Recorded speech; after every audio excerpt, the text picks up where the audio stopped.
हुकूमत ने आवाम को साल नौ पर बड़ा तोहफा दे दिया।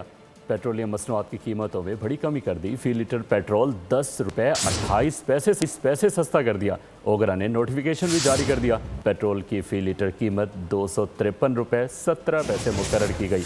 हाई स्पीड डीजल फ़ी लीटर नई कीमत 8 रुपये 57 पैसे की कमी आ गई और जिसके बाद हाई स्पीड डीजल की नई कीमत रिलीफ मिले। अच्छी बात है जी, काफ़ी टाइम बाद कोई रिलीफ दिया आवाम को, वो अच्छी बात है। आगे भी इस तरह हो तो इस महंगाई के ज़माने में जितना भी रिलीफ मिले बहुत अच्छी बात है। बाकी अल्लाह करे कि हुकूमत हमारी बाकी चीज़ों भी जो है उस पर भी आए। शुक्र अल्हम्दुलिल्लाह करते हैं हम, ठीक है।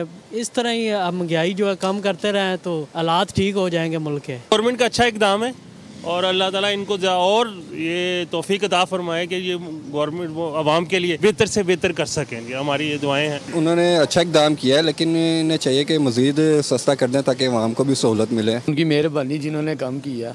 हम तो कहते हैं कि तकरीबन 100-150 रुपये पेट्रोल आना चाहिए, तकरीबन वारे में आना चाहिए। सब्सक्राइब करें और बेल दबाएं ताकि कोई खबर रह न जाए।